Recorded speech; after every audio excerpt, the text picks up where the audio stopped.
A Heisman Trophy campaign in Lincoln? Yeah, that's a real thing now.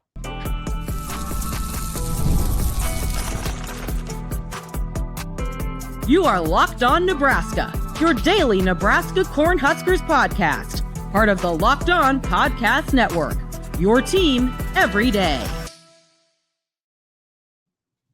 Hello, and thanks for making Locked On Nebraska your first listen every day. We are free and available wherever you get podcasts and on YouTube, part of the Locked On Podcast Network, now the #1 sports podcast network, your team every day. All right, speaking of #1, Emmett Johnson they're trying to make Emmett Johnson #1 in the Heisman race. We will get to that today. Good morning, everybody. I'm Connor Happer here from 1620 The Zone. Mitch Sherman from The Athletic. That's right. The Emmett Johnson Heisman campaign officially launched yesterday with a variety of different graphics. This comes a day after Matt Rhule spent several minutes just reading off stats and saying wow afterwards, which they are all sort of wow stats. You had to know something was coming when Rhule went up to the podium armed with the multiple sheets of paper and just started reading from them. This was they had a meeting in Lincoln on Sunday or Monday, and they said, we're going to start this Huskers.com/eMoney. Yep. So that's where you can go to get your link to vote for Johnson on the HeismanFanvote.com, which he will probably win. I don't know how legitimate that is, what that's all about. It has no impact at all on the actual Heisman race. Well, there is a fan vote. I think this is the official fan vote? Doesn't it actually get like one vote? Oh, does it? I don't know. I don't know that for sure. So I shouldn't have gone along with that. Definitely, but I don't know. It just popped into my head. I think they started this a few years ago where maybe I'm making this up, where fans get to vote. You're right. I'm looking at it right now. So HeismanFanvote.com, the collective fan vote is counted as one official ballot in the Heisman Trophy race, giving fans a direct impact alongside media voters. So actually, this is a huge deal because if he gets a first place vote, then because he's going to get a first place vote because he's going to win this. Seemingly, I don't know. Yeah. Is it too late? Did it start in?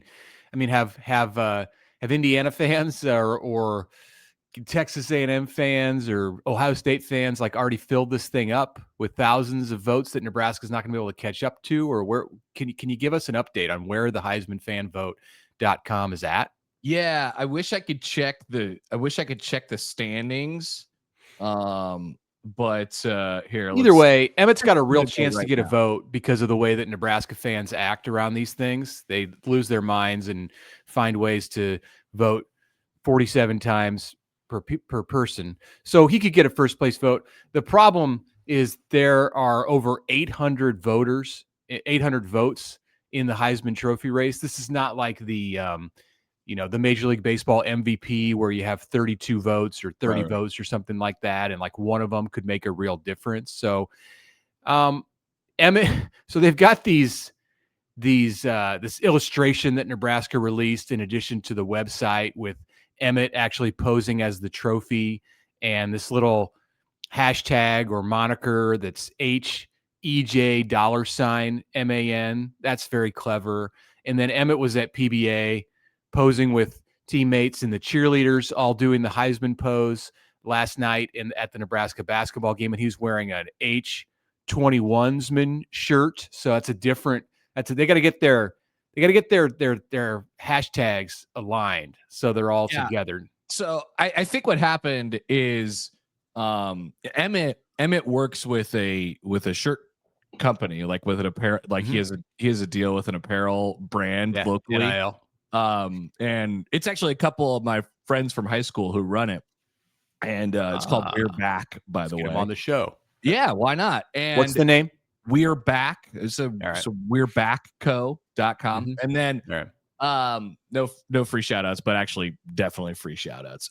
So those guys are great. They've been doing great stuff all season long, and so they've been working with him, and they got him a t-shirt instantly with this. And then Nebraska was like, actually, yeah, we should launch this campaign because that's all this is. It's just it's a PR campaign. Everybody needs to do it if you want your guy to be known about. So it's a great move by Nebraska, and they went with the money sign man. Yeah. Moniker. I mean, you know what they're saying. It makes sense. Both of them are fine. They're both fine. So we talked about this Tuesday on the pod. After Rhule's monologue about Emmett, and it is our belief. I think it's a strong belief. It's basically a fact. Emmett Johnson is not going to win the Heisman Trophy. Correct. He's also, but that doesn't mean you shouldn't try. No, right. He's also not going to get to New York as a finalist for the Heisman unless he rushes for about 600 yards in the last 2 games of the season for Nebraska. And then he probably still won't be a finalist because that's just how the Heisman works. It's flawed. It's dumb, but it's an old system that's just built into what we know and love or hate about college football. Most of the 800 plus voters, if you look at who these voters are, most of the 800 plus voters have not heard of Emmett Johnson, and they're not going to hear of him because of a website or a campaign or a t-shirt that comes into the minds and spaces of Nebraska fans in mid-November. But this does not change the reality that Emmett Johnson is having a wonderful season, and we should minimize anything that he's done of late. He's the best running back to play at Nebraska since Amir Abdullah. And I was going to then ask the question, but I think you already answered it. Is it worth it here to have this failed campaign? And would it even be viewed as a failed campaign if it accomplishes what I think Nebraska is it fully knowing going into this that it wants to accomplish? Yeah, I think you want to do your players. Everything's kind of about recruiting in a way. So I'm not directly thinking about that, but I do think if you look at if you look at all the stat websites and you look at the rushing yards or rushing yards per game or yards, whatever it might be, Emmett Johnson consistently ranks near the top in all the categories, as Matt Rhule, kind of read off the other day. He's top 5 in all these running back categories around the country. And if you see that, I think you want to try and give that as much of a platform as you possibly can. So I would not at all view it as a failed campaign. I think it's really cool that Nebraska is taking advantage of this, and I think they're jumping on board. And he's not, like you said, he's not going to win. He's not going to place top 5. It does seem like he is going to get a number. He's going to get a vote from the fan vote category. He might get some votes from he might get some votes from some people in Nebraska or media around the Big Ten. Yeah, and you have to get a top. I think a top 5 or a top 3 to show up. It depends on the year. They pick a cutoff where you can see I'm not talking about New York. I'm talking about to show up on the is there an outside shot that he could show up on the list of the complete top 10 list at the end? The top 10, maybe. I mean, they'll put out a list of everybody who the Heisman Trust will put out a list of everyone who received even 1/3 place vote, and that's what you do. We should remind people you're not a Heisman voter. If you're not a Heisman, I'm a Heisman voter, but if you're not a Heisman voter, maybe you don't know. You pick 3. Sometimes people will be, here's my top 7 in the Heisman. It's well, you actually don't get to pick 7. You get to pick 3 if you're a voter. So in order for him to get any votes at all, he's going to have to be in somebody's top 3. And I think he probably will be. Because like Connor, you might get a vote in someone's top 3. That's how wild it gets way down to the end with the 800 plus vote. It's 880 voters this year. I think they've cut it down. It used to be over 900, but then they found out that there were some deceased people who were voting. Yikes. Last year, I don't know that. Last year, Kyle McCord was 10th and he got 7 third place votes and a second place vote. So he ended up having the lowest amount of total points, which was 9 on the entire list of people.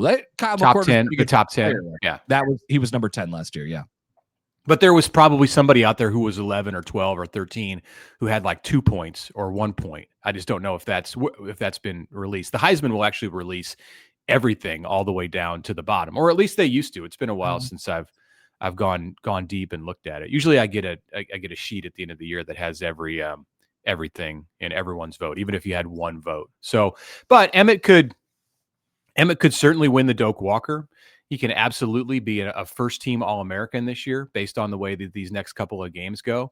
And like you mentioned with recruiting, there's a running back out there somewhere who is still on the market for the 2026 class. Maybe he's not on the market for the 2026 class because he's committed somewhere and he's thinking about flipping. Signing day is coming up on December 3rd.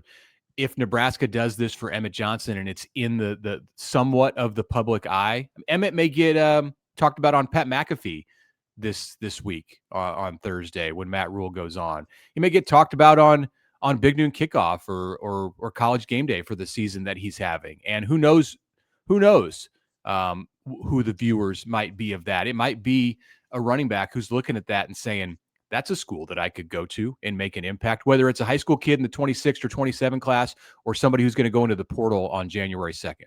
I would also say, I mean, Nebraska, I was thinking about this yesterday too.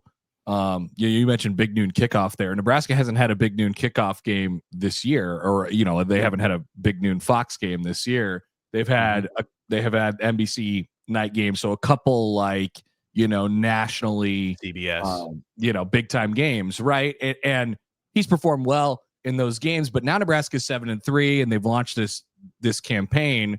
I mean, that game against Iowa on Black Friday, I think will be a pretty big platform for him.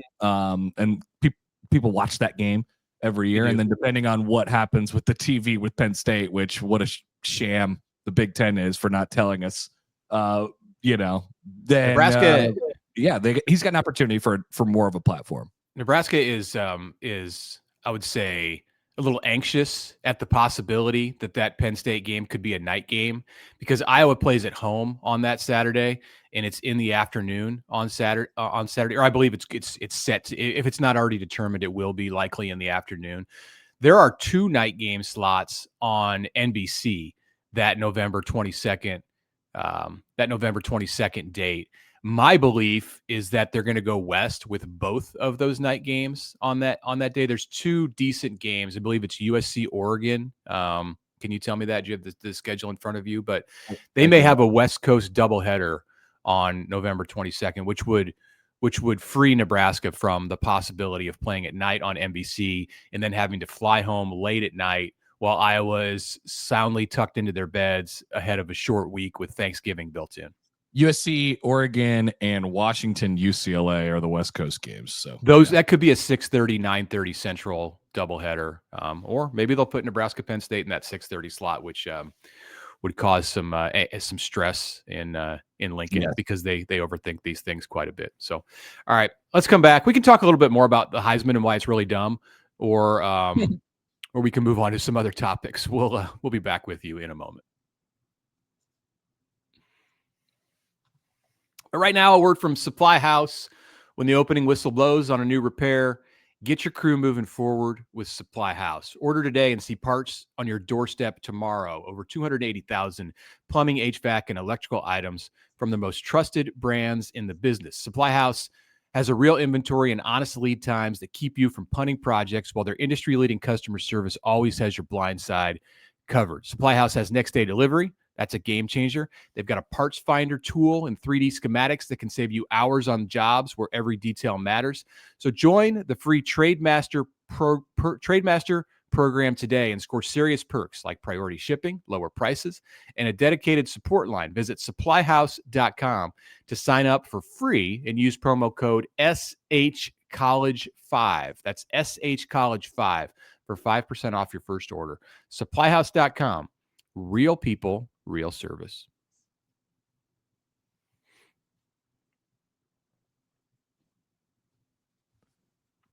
Thanks for making Locked On Nebraska your first listen of the day, and thanks for making Locked On the #1 sports podcast network. All right, Mitch Sherman, Connor Happer, back with you quickly as we wrap up this Heisman discussion. So what the Heisman has become, and why I said it's dumb, is because it draws a lot of attention, but the criteria is, I would say, intentionally vague. If you look at what it is, it's not just like you are the best player in college football. It has like integrity and all these different words written into it.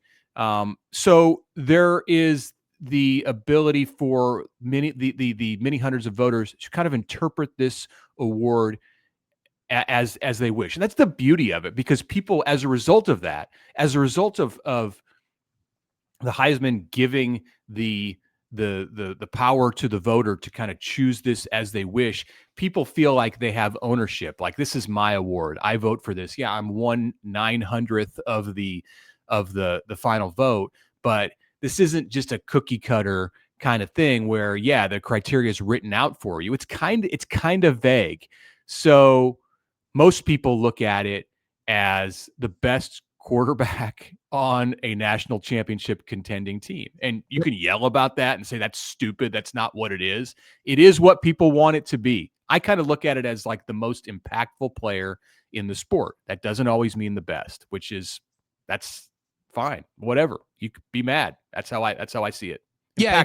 Who's talked about the most, who's watched the most, who made the biggest difference on the sport in a year. It's baked into the equation of, and like you said, I actually think that's the beauty of it. Like, I kind of think that's what makes it cool in a way. It's purposefully vague. And like you said, there's 900 people spread all across the country who are voting on this. And then there's a fan vote too. And you really get a good sense of, I mean, what it amounts to is, I don't take this the wrong way. Like, what it amounts to is a popularity contest. Yeah, it is. It totally is. And I don't mean that in a negative way. It's sort of like who's the best player with the best Q rating kind of across the country. Who do people like watching? Sure. Travis Hunter won it last year, and it's hard for me to argue with that. You know, you can argue that he was the best, or wasn't the best player in college football, but he was sometimes it lines up. Yeah, he was certainly the most present player in college football. Sometimes it lines up. I think last year's an example where Travis Hunter was the best player in college football, and he was the most popular player in college football. Other years, it does not. Tim Tebow had a great year when he won the Heisman, but then the next year he was a finalist, and he shouldn't have been a finalist. He was a finalist because it was a career achievement award for Tim Tebow, and he had a huge, super high Q rating. That was the year that Ndamukong Suh was a finalist, and Tebow was just kind of there being Tim Tebow. He didn't win. It went to Mark Ingram that year, which was kind of like, all right, who's the best team in the country? Who's the best player on that team? Let's give it to that guy. And I think this year it's going to come down to the Big Ten championship game. You got two quarterbacks who are undefeated on teams that are ranked 1 and 2, and they're going to play each other on December 6th, 2 days before the votes are due in New York. People are going to watch that game. They're going to forget about the first 12 games of the year, other than the fact that Julian Sand and Fernando Mendoza were very good in those 12 games. And they're going to give it to the player who has the best game there in Indianapolis that night. Fine, hard for me to argue with that. I mean, it sounds short-sighted, but if it comes down to those two, you got a great opportunity to watch them play against each other in what will be a great game, of course. Yeah. Okay, moving on. We played a whole bunch of audio on our Tuesday show from Matt Rhule's pep rally on Monday, and this was about how Nebraska has all the money to pay all the players in the transfer portal, and it was about Emmett Johnson and how he should go to New York and be a first-team All-American and all of that we've already discussed this morning. One thing we didn't get to, because we played a bunch of Rhule audio, were his comments about Troy Dannen and the job that Troy Dannen is doing running the Nebraska athletic department. It just struck me as notable that the head coach said this here in this month after he signed a new deal, and it's relevant too, because there's a lot of sports going on right now at one time in Lincoln, and a lot of them are doing very well. So here's Rhule talking about Troy Dannen. We'll be back with thoughts. What Troy's done here is he's put the place on overdrive, and that's why look at all the other sports. I mean, how are we this good in all these other sports? It's the nutrition, it's the facilities, it's the coaches, it's the investment in coaches. It's the University of Nebraska athletics is beyond elite, and it's we have alignment here from the top down that not many places have. I talked to a lot of my coaching friends; they would kill for the situation we have between our board and our president and our chancellor and our AD and the assistant coaches here. I mean, I said it when I signed the contract extension. I think probably no. Trust me, you're going to see more coaches leave good jobs for other jobs because they're chasing what we have here: resources and alignment. They would kill for the situation that's at Nebraska. It's maybe a little bit overstated, but to Rhule's point, like they have some. It's a lot better than it's been at some periods in the past with the alignment and he's talking about the regents and the school president, the university system president, and the athletic director. They are on the same page right now, and I think that does somewhat make a difference when you see the success that Nebraska's having in all kinds of sports and the fan support that it gets to wherever its visible teams play. Husker volleyball will be in LA this week and in Kansas City presumably next month, and you'll see many thousands of people in red at all of those venues. Yeah, you're going to look, if you're a person looking for a job, in the college football coaching carousel, you will probably look twice at a place that doesn't have the alignment. But LSU, yes, that is definitely the one. With that being said, LSU, there's still a lot more positives to the LSU job than there are negatives, right? It's one of the best jobs in the country.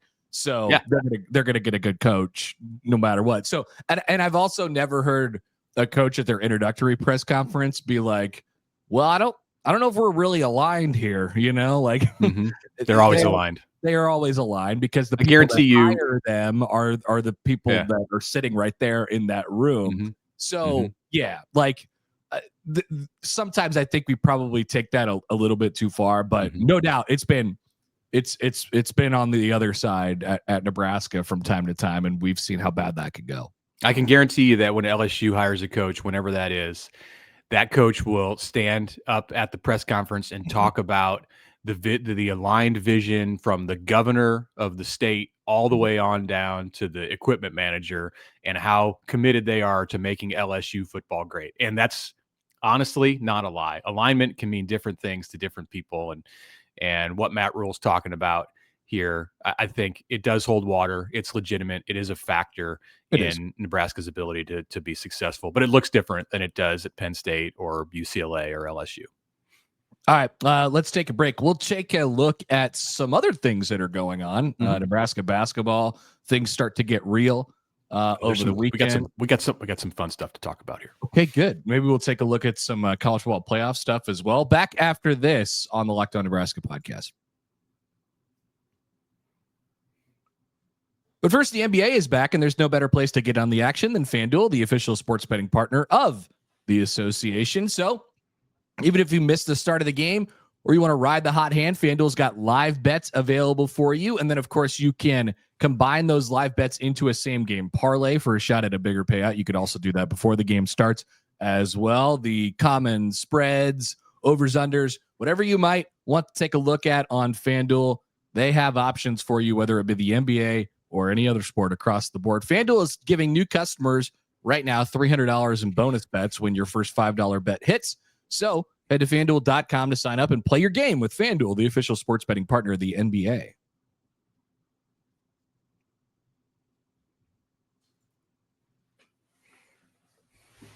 All right, Nebraska basketball moves to 3-0 on the season. 3-0. Yeah.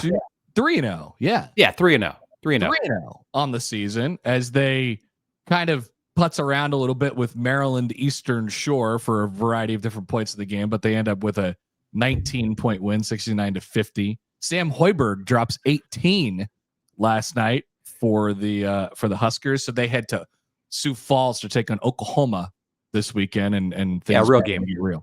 A real game for Nebraska this weekend.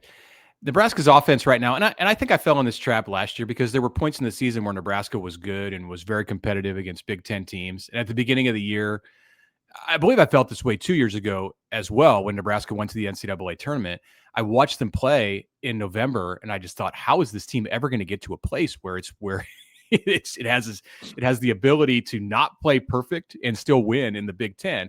And the answer is, it can happen because Fred Hoiberg is a very good coach and his teams get better as the year goes along. They don't look great right now. What I'll say, and maybe they will on Saturday when they play a power conference team in Oklahoma. But their offense to me is like a bunch of guys who spot up from the outside and shoot 3-pointers on almost every possession, or Sam Hoiberg cutting to the basket. Rink Mast has a more diverse game than that, but he's just kind of shooting the ball, and they're not super aesthetically pleasing to watch unless they're just making all of their threes. And they do go on these runs where like Sanford and and Esijan get hot, but Braden Frager is a fun player to watch. He scored just 2 points last night, but he's been good in Nebraska's first couple of games. We'll see. They have a lot of room up here above the where they're playing right now to get to. So yeah, that's did you see the other day? I don't know if you've talked about this on your show. There is like a new figure, a new strange oddity in the college basketball sphere that got involved with Nebraska ball here this week. This made up person, Scott Hughes on Twitter. Oh yeah, one of the burners, of course. Yeah. So Scott Hughes is like this fake account that tweets about like people getting in fights and thrown out of arenas and such. And he tweeted, I believe, that Mark Pope, Kentucky coach Mark Pope, was going to miss the Louisville game because he had jury duty, which I thought was pretty funny. It's funny.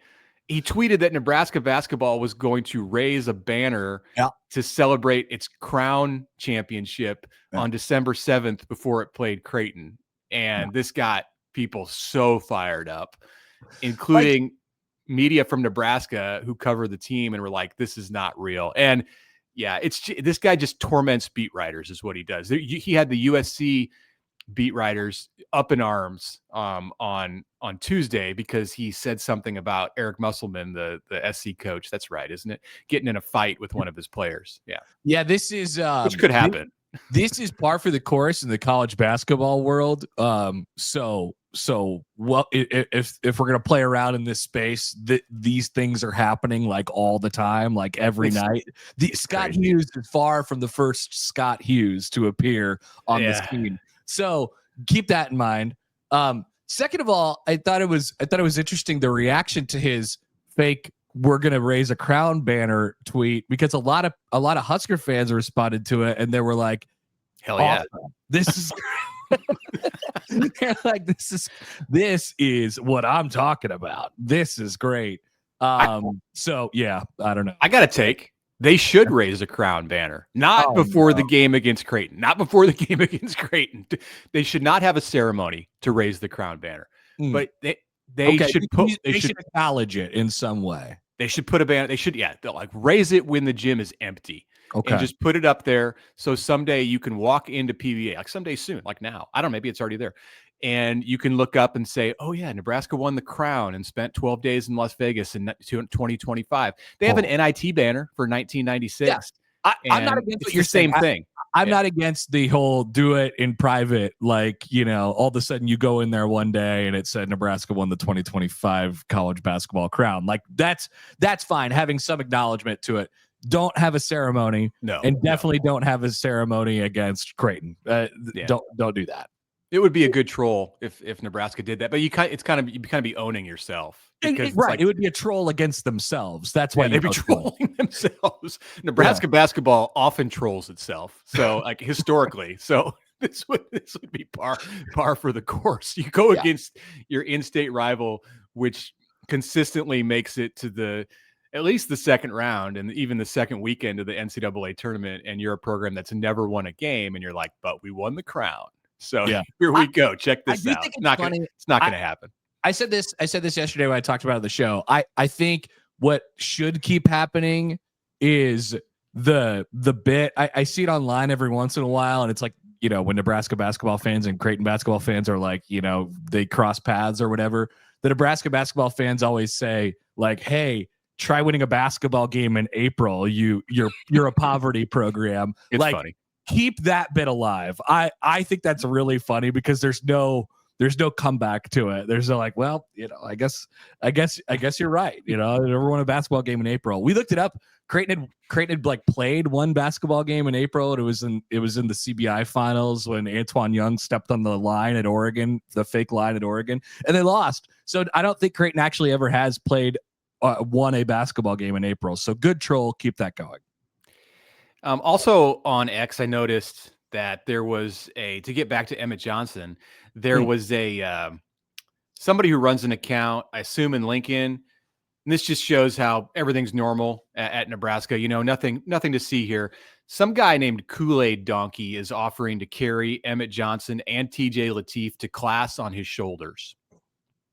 All right. Is he going to take him up on it?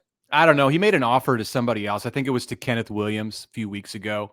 And it didn't get, amazingly, nobody took him up on that, or Kenneth didn't take him up on that. But Kenneth did get an NIL deal, I saw here in recent days. But yeah, I wrote that down as an interesting thing. The things that are going on in the world of social media with Scott Hughes and others is how I spend my I don't know, when I'm eating lunch and looking and scrolling.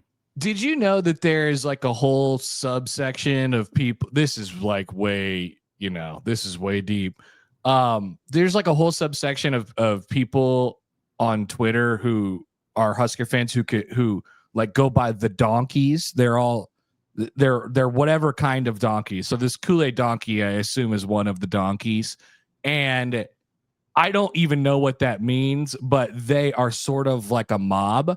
And like if you step out of line, the donkeys will get you. So you just be careful. That's all I got to say. Be careful. I'm now very much regretting that I talked about the carry him on his shoulders to class type of thing. Hey, the college football playoff was released. The second rankings in the college football playoff were released on Tuesday night, and the Big Ten placed Ohio State at number 1, Indiana at number 2, Oregon at number 8, USC at number 17, Michigan is 18, Iowa is 21. The SEC has 6 teams in the top 11. Mm-hmm. Did you come away with this, watching this high drama on ESPN before the Kentucky-Louisville game with any big takeaways, anything that you thought is worth mentioning here? No, I always find the consternation around this time pretty funny. Simply because, like I get it. Like these coaches and the conferences, they want to explain why their conference is the best or why it's the hardest to win games in their conference. But like I was thinking about building a segment last night for my show where I just kind of compare all the 2-loss Power 5 teams and just, maybe like do a blind resume or something like that. And then I thought, what am I doing? Why am I doing this? And because chances are when we get to the point where we actually select the teams, we're going to be dealing with about 4 potential teams, 2-loss Power 5 teams that have a chance to get in as at-larges at the end of the day. And I just thought that would have been a futile exercise. So I decided to not do that. And we will get there when we get there. So the most interesting thing or the, what I hate about the rankings and about the show on ESPN where they interview Mack Rhodes, who's now the latest to go talk to Reese Davis as the chair of the committee. And they ask him inevitably about some team. Last night I heard him going on about Texas Tech and how they've got a great defense or a great defensive line. It's so random and so arbitrary that you can choose a piece of a team. Like the committee really likes totally cherry picked. Committee really likes Miami's special teams, so that's why we moved them up 3 spots this week. Like what? Every team has good points and flaws. Like you could start talking about their kickoff coverage or their equipment manager and be like, that's why we moved them from 12 to 11, got them into the bracket this week because so-and-so Troy Dannen on the committee, man, he was really impressed with the way that they prepped the field before the game. I don't know why they do that, because like that is the start to talking yourself in circles, right? Like that is a start to where people are like, what are you guys talking about? Do you guys actually watch the games? So they should just put out the rankings, tell us quickly why they did what they did with very little detail, and then just go back to the bunker, because the more that they talk, the more they get themselves in trouble, I think. And then people try to figure out what the formula is. And it turns out there is no formula. They're just making it up. They liked their defense. The manufactured controversy this week is that Miami could Miami's 7th place in the ACC standings with the 3-2 record in conference play, but the Canes are 7-2 overall, and they could, in theory, win out, finish 10-2, move up into the 10th or 11th spot in the poll, which would normally get you a place in the playoff, and then get knocked out as an at-large team because the ACC champ, the champ in their own conference, and they didn't qualify for the conference championship game, is required to be there. Like Duke, which has 4 losses and is in a way better position to make the ACC championship game than Miami. But that's hey, that's what it is. That's the system. I don't think it's that. And they're like, this is doomsday. That was the narrative from Reese and the crew. It's doomsday. I don't know if it's doomsday because they love brands, and they like it when their preseason, they like it when the preseason expectations come to fruition and stuff like that. So